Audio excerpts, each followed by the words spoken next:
Once upon a time, in a faraway land. Hi reception, I'm back to read another story to you today. Can you guess what I am?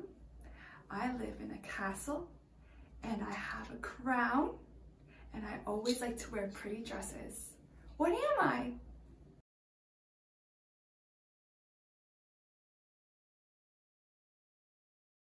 If you guess princess, you're right. Today we're going to read a story by one of my favorite authors. It's called The Paper Bag Princess. The Paper Bag Princess, written by Robert Munsch and illustrated by Michael Martchenko.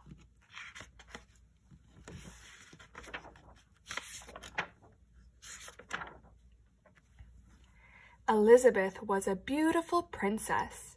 She lived in a castle and had expensive princess clothes. She was going to marry a prince named Ronald. The author wrote that Elizabeth is a beautiful princess. Can you listen for that word that describes the princess? And have a think. How would you describe the princess? What adjectives could you use?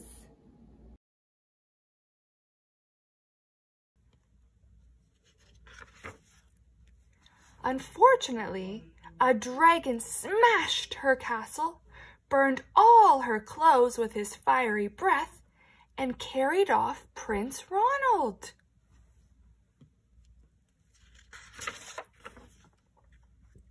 Elizabeth decided to chase the dragon and get Ronald back. She looked everywhere for something to wear, but the only thing she could find that was not burnt was a paper bag. So she put on the paper bag and followed the dragon. Oh no! The dragon got the princess, and now she's wearing a paper bag, like this. Whoa! Okay, now I'm all dirty like the princess, but I need you to make a clever prediction. What do you think the princess is going to do to get the prince back?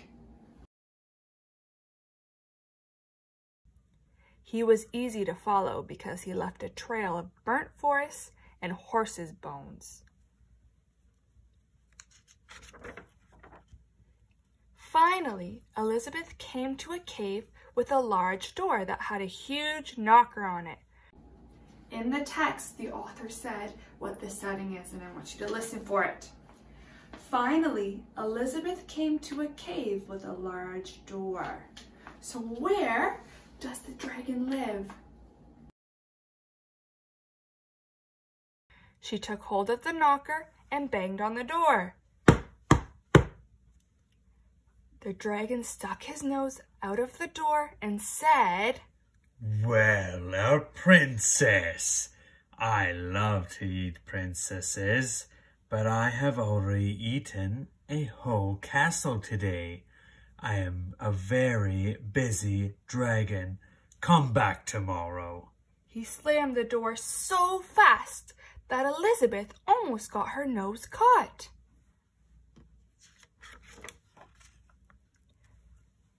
Elizabeth grabbed the knocker and banged on the door again. The dragon stuck his nose out of the door and said, "Go away. I love to eat princesses, but I have already eaten a whole castle today. I am a very busy dragon. Come back tomorrow." Why is the dragon not eating the princess? Think back to the beginning of the story. What did he do in the beginning, which makes him not want to eat the princess right now? "Wait!" shouted Elizabeth. "Is it true that you are the smartest and fiercest dragon in the whole world?" "Yes," said the dragon. "Is it true," said Elizabeth, "that you can burn up to 10 forests with your fiery breath?" "Oh, yes," said the dragon, and he took a huge deep breath and breathed out so much fire that he burnt up to 50 forests. Wow, that was a lot of fire. How many forests did it say that he burned down?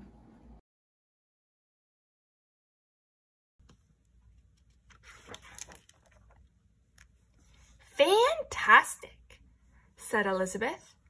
And the dragon took another huge breath and breathed out so much fire that he burnt up to 100 forests.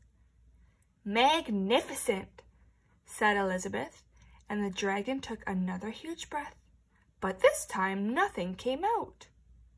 The dragon didn't even have enough fire left to cook a meatball. In the story, Princess Elizabeth used words like fantastic and magnificent. Okay, those are two synonyms. Can you think of any more synonyms that mean the same? And let's see how many we can think of. I'll start. Great.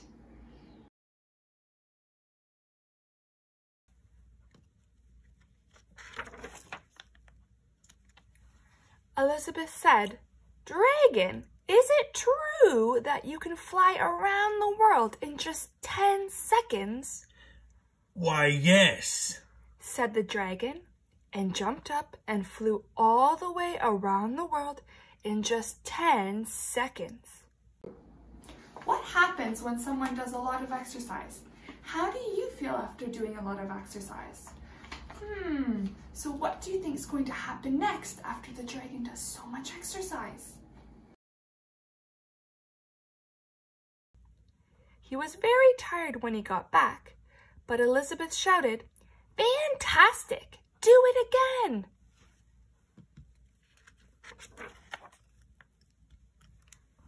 So the dragon jumped up and flew around the world in just 20 seconds. When he got back, he was too tired to talk, and he lay down and went straight to sleep.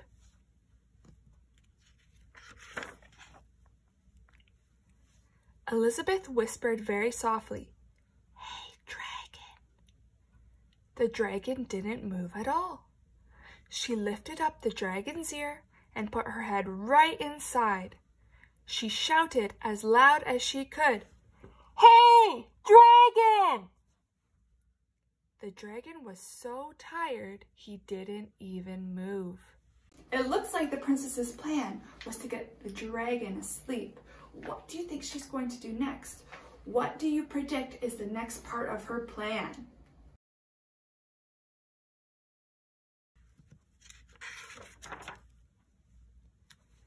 Elizabeth walked over to the dragon and opened the door to the cave. There was Prince Ronald. He looked at her and said, "Elizabeth, you are a mess. You smell like ashes, your hair is all tangled, and you are wearing a dirty old paper bag. Come back when you are dressed like a real princess." Wow, did you listen to the way the prince was talking? What does that say about the type of person he is? Would you say he is nice or mean? What do you think?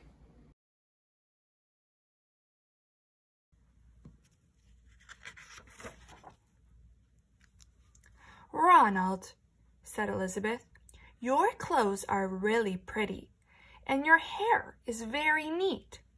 You look like a real prince, but you are a bum." They didn't get married after all. The end. Thanks for listening. I hope you enjoyed the story. But poor Princess Elizabeth is still in her paper bag. Let's fix that. Oh, that's better. But the princess still doesn't have a castle. Remember, the dragon ate it and she has nowhere to live. Can you help her? Can you draw a picture of a castle to design a new house for her? Or if you're at home and you're watching this, can you build her a castle with things you might have at home? Okay, thanks for watching. See you next time. Bye.